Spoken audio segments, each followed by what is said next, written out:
to speak to the pastor. Completely unscripted. Displaying a healthy member and pastor relationship. Going one-on-one with your pastor.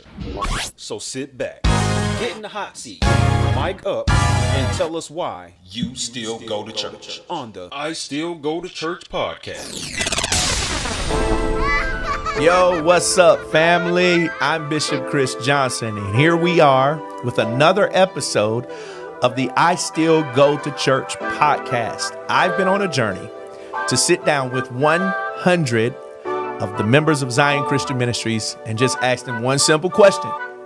Why do you still go to church?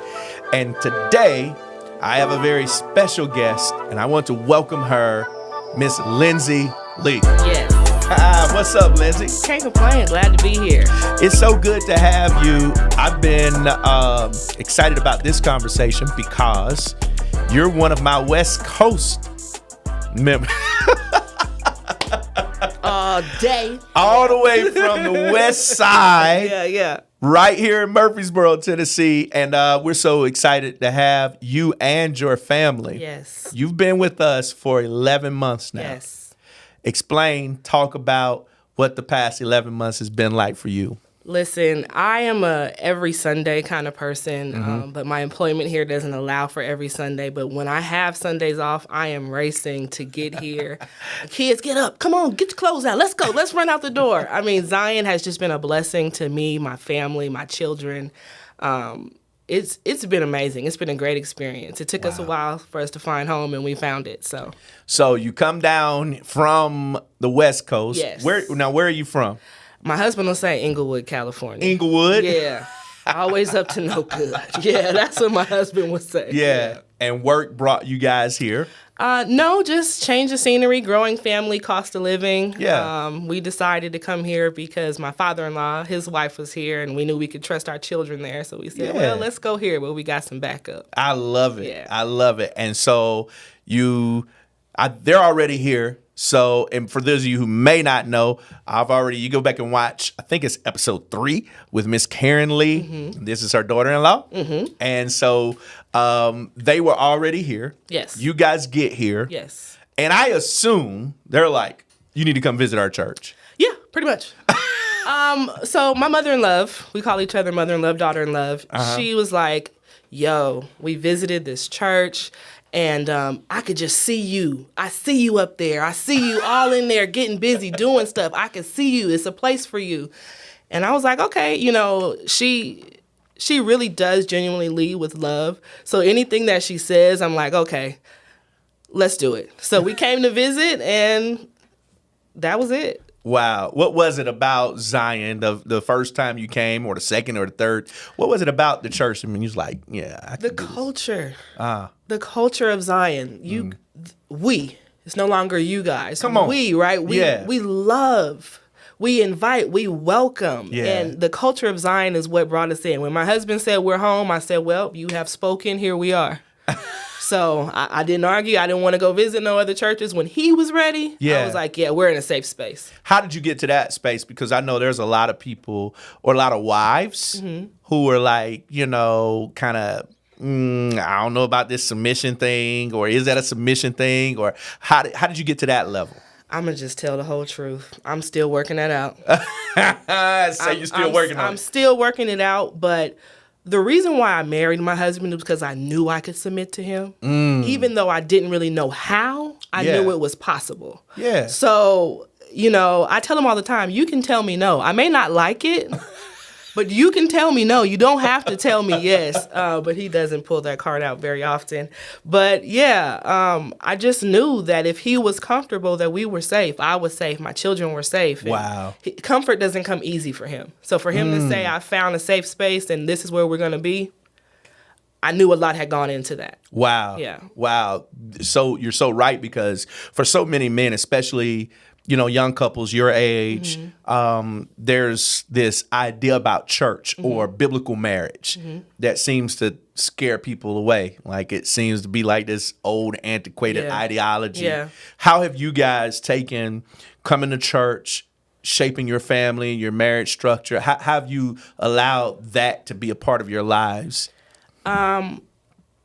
I would say that when you've experienced down and God has picked you up from that place. Wow. And kept you together for nearly 7 years of down. And not between he and I, but just lifing. Yeah. We don't see any other option. Yeah. There's no other way to do it. Wow. I mean, God has kept us. He's covered us from many of things. And not just us, our family, our parents, our siblings. So when you've experienced that side of it and you know it was God for sure, there's no way we're going to exclude him. Wow. He's got to be in the middle. Because if it wasn't for him, there would be no he and I. If it wasn't for God. For God, there would be no Mike and Lindsay. Wow. That's how tough things have been. But because God has been in the middle, we're still good. And we still care for one another. Which is a good lead in because it's a good lead in. We've gone through a pandemic. You guys have gone through a whole address change, like on the other side of the map. There's been a lot of like mental issues. There's been a lot of relationship issues. I personally know a lot of marriages didn't make it out of the pandemic, right? So how has church played a role in, because I've known a lot of people who just didn't come back to church. So I'm going to ask you that question. It's the title of the podcast. Why do you still go to church? Because I need Jesus. All day, every day. Did y'all hear that? I need Jesus. She need Jesus? If it's just me, we in trouble.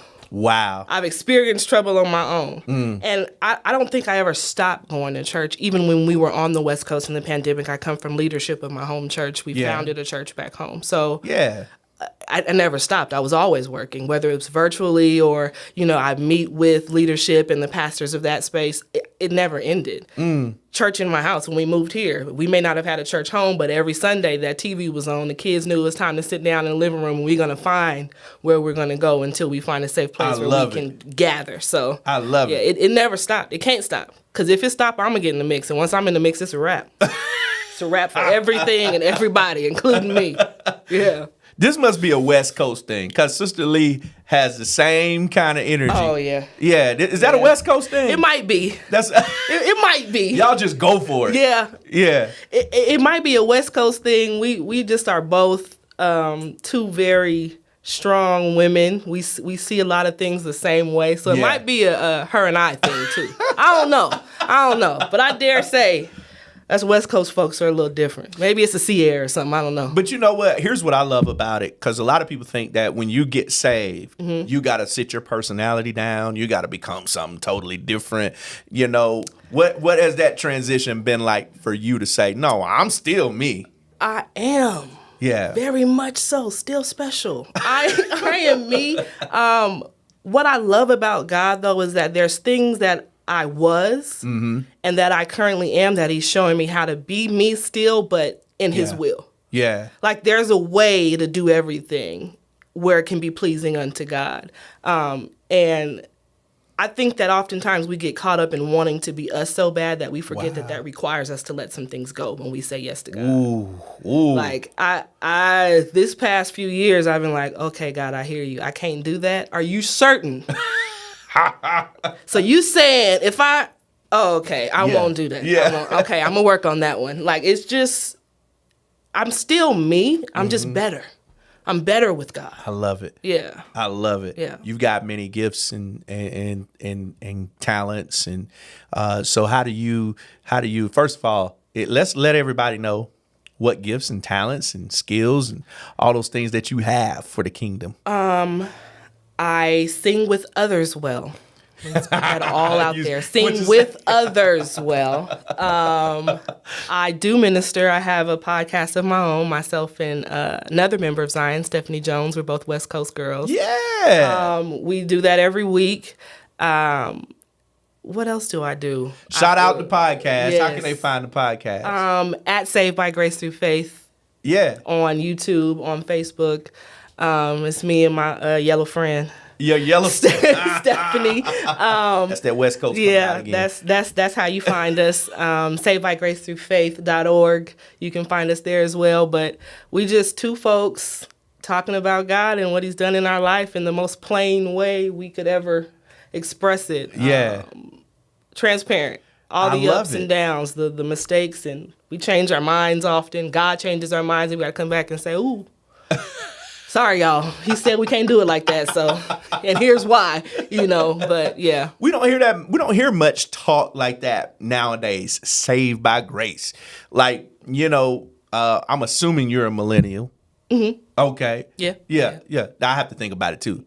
I barely made it in. I'm like a millennial by a year. Oh, yeah. Yeah, I think if they let me be a millennial today. You can come on. You can come on in. You all right. You cool. I'm in there. I made it cut. Yeah, you cool. Well, we don't hear that kind of language from us a lot. Like, I'm saved. I'm Jesus. I'm on Jesus' side. Like, I'm not, balancing. I'm not trying to straddle the fence. Mm-hmm. Like, I'm all the way saved. Yeah. How did you get that kind of boldness to declare that? When I wasn't, I was pretty bold. So I can't come on this side and change it. Come on. I mean, I can't. When I was never really, like, super just out there.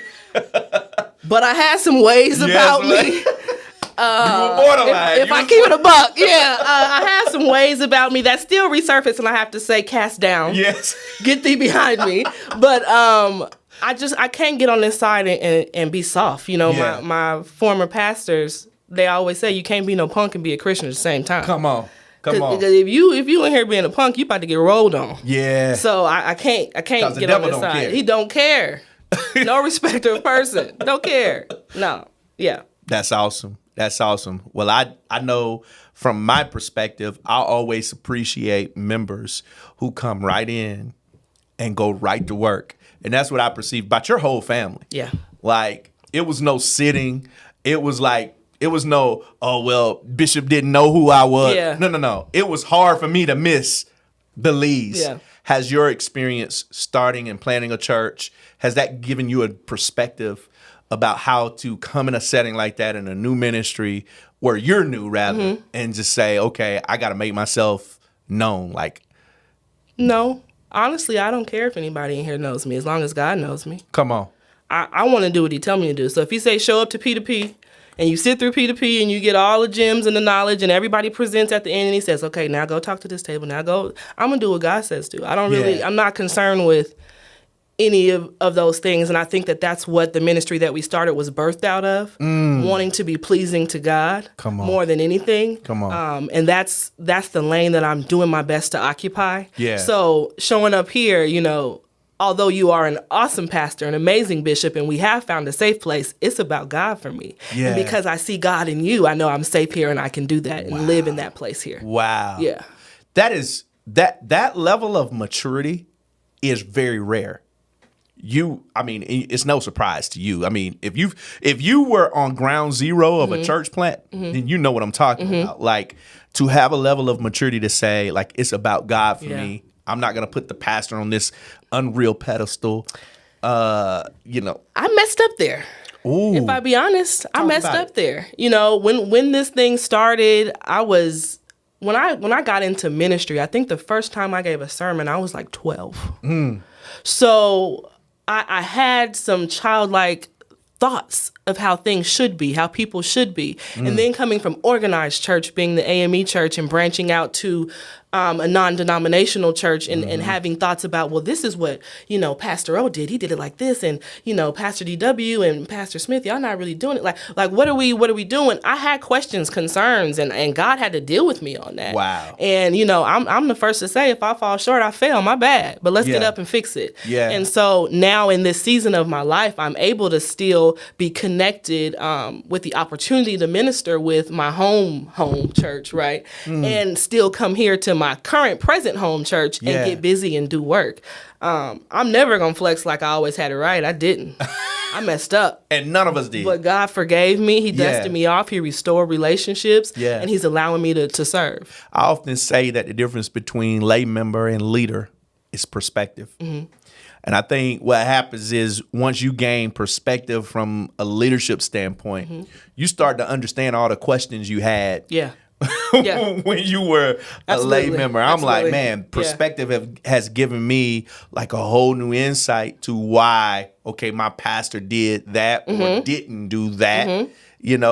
how when you were just a member, like, I don't know what church that was for you that you weren't in ministry. How did your perspective change on some things when you got in leadership? I think that I was able to enter leadership because I had gotten to a more mature point in my faith, not necessarily in age, because I feel like I've been in a leadership role for a long time. Yeah. But I just feel like in every season, in every space that God has sent me to lead, I'm growing. And perspective is constantly changing. Yeah. And when it began, I definitely didn't have the right perspective. My heart was there, but my mind wasn't quite clear on what it was that I was supposed to be doing. And so I was always at war between the two, trying to figure out how to serve God with my heart and surrender my mind that I might serve wholeheartedly and not just on Sunday or on Friday night. Yeah. But it has definitely shown me to apply the same grace to others that I want God to apply to me. That's and good. not just lay people, but to leadership, to pastor, to all the associate ministers. I have to apply that same grace because we are all flesh. Come on. Every last one of us. Trying to figure it out. Trying. You know, Pastor Wiley would say trying is lying. We're doing our best. Yeah. I'm not going to say I'm trying. I'm doing my best to get it right. Yeah. And if I want grace, because I know I'm going to fall short because I've done it, Yeah. then I have to hand that out too. What is your expectation of me as your pastor? Just keep it a buck. Be honest. Yeah. That's all I can ask for from anybody at this stage is to honestly go forth with what God has given you and don't allow any of the stuff, the things, right? Thing therapy, don't allow any of the things keep you from doing what God has called you to do, even if the things is us. Wow. Wow. 'Cause sometimes we be tripping. Just tell the truth. You know, members, folks that get closest to you really start tripping the hardest because they know your heart and they know that, you know, you can take it. So don't stop being honest. Don't stop doing what God says do. You preaching right now. Look, they're dropping it on the comments right there. I can see it. But you're so right, and that blesses me because, you know, as I said to Sister Lee sitting here, I want to know how I'm doing because, you know, you get busy. Yeah. And you get going. Yeah. And you're not really thinking about, and that was the whole motivation for sitting down with 100 members because I really want to have pure, authentic, and we did not script any of this conversation. None. Right now, we're just talking. None. But I always want to know, you know, how I'm doing. And so how am I doing? You cool. I'm cool. You solid. You good. You know, I'm quick to say, well, I don't know about that. But you're good. Yeah. You're good. I see what God is doing here. I believe what God is doing here. And I know that I've found a place where I can trust that it is God that is moving. So, you know, when the Holy Spirit don't visit, you'll know how you're doing. I meet him every week. Every time I walk through the door, he's here. So praise God. Well, we got to be doing something right. Yeah. Well, we do a segment called the hot seat, and that segment, the hot seat, I give you the opportunity to ask 3 questions. Any 3 questions. Okay. And I'll try to answer it as best I can. If I don't have the answer, then I'll be seeking God. Okay. That's all I can expect. That's all I want. Lord, I feel like I'm in a hot seat. So here we go. 3 questions. Question number 1. In your relationship with God, what have you found to be the most important thing for you to do to stay in his will? For me to stay in God's will, the most important thing for me has been staying humble, humility. Yeah.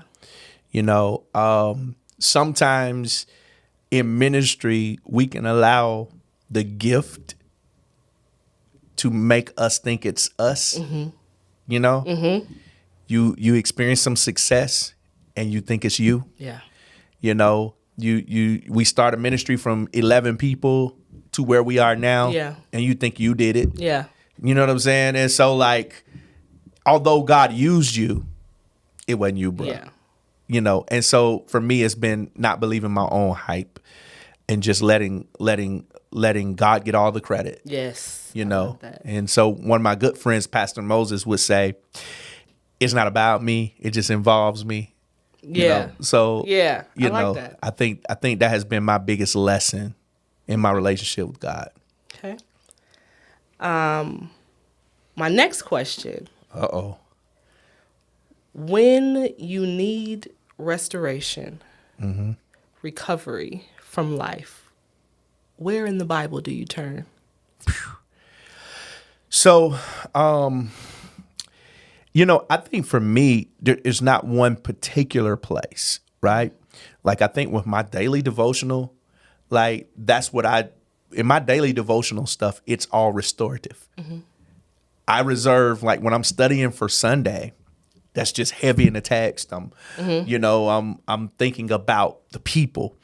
But when I'm in my personal devotion, we pour out so much as pastors and leaders. So, like, that is my restorative time. So it's like I have devotional script. I have affirmations because I still battle with insecurity. Like, it's crazy, right? You know, I mean, I wouldn't have guessed it, but okay. Yeah. Yeah. So, like, I have affirmations that I have to constantly, like, build myself up. It's weekly encouragement. Like, so for me, those are how I schedule my devotional time. It's like, I really want to know. It's my time to let the Holy Spirit just minister to me.